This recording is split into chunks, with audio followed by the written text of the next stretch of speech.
गांव में एक नाई अपनी पत्नी और बच्चों के साथ रहता था। नाई ईमानदार था, अपनी कमाई से संतुष्ट था। उसे किसी तरह का लालच नहीं था।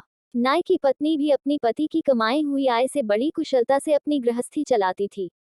कुल मिलाकर उनका जीवन बड़े आराम से हंसी खुशी से गुजर रहा था। नाई अपने काम में बहुत निपुण था।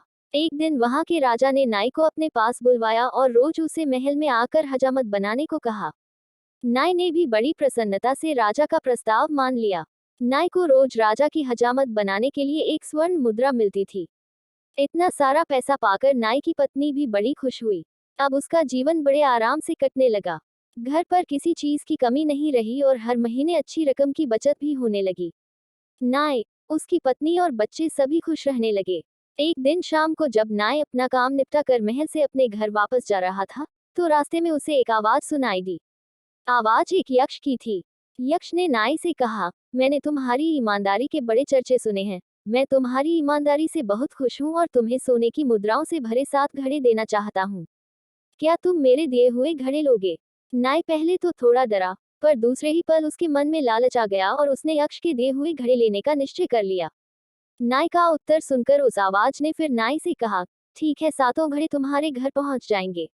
नाई जब उस दिन घर पहुंचा, वाकई उसके कमरे में 7 घड़े रखे हुए थे। नाई ने तुरंत अपनी पत्नी को सारी बातें बताईं और दोनों ने घड़े खोलकर देखना शुरू किया। उसने देखा कि 6 घड़े तो पूरे भरे हुए थे, पर 7वां घड़ा आधा खाली था। नाई ने पत्नी से कहा, कोई बात नहीं, हर महीने जो हमारी बचत होती है, वह हम इस घड़े में डाल दिया करेंगे। जल्दी ही यह घड़ा भी भर जाएगा और इन 7 घड़ों के सहारे हमारा बुढ़ापा आराम से कट जाएगा। अगले ही दिन से नाई ने अपनी दिन भर की बचत को उस 7वें में डालना शुरू कर दिया। पर 7वें घड़े की भूख इतनी ज्यादा थी कि वह कभी भी भरने का नाम ही नहीं लेता था। धीरे धीरे नाई कंजूस होता गया और घड़े में ज्यादा पैसे डालने लगा, क्योंकि उसे जल्दी से अपना 7वां घड़ा भरना था। नाई की कंजूसी के कारण अब घर में कमी आनी शुरू हो गई, क्योंकि नाई अब पत्नी को कम पैसे देता था। पत्नी ने नाई को समझाने की कोशिश की, पर नाई को बस एक ही धुन सवार थी, 7वां घड़ा भरने की। अब नाई के घर में पहले जैसा वातावरण नहीं था। उसकी पत्नी कंजूसी से तंग आकर बात बात पर अपने पति से लड़ने लगी। घर के झगड़ों से नाई परेशान और चिड़चिड़ा हो गया। एक दिन राजा ने नाई से उसकी परेशानी का कारण पूछा। नाई ने भी राजा से कह दिया, अब महंगाई के कारण उसका खर्च बढ़ गया है। नाई की बात सुनकर राजा ने उसका मेहताना बढ़ा दिया, पर राजा ने देखा कि पैसे बढ़ने से भी नाई को खुशी नहीं हुई। वह अब भी परेशान और चिड़चिड़ा ही रहता था। एक दिन राजा ने नाई से पूछ ही लिया कि कहीं उसे यक्ष ने 7 घड़े तो नहीं दे दिए हैं। नाई ने राजा को 7वें घड़े के बारे में सच सच बता दिया।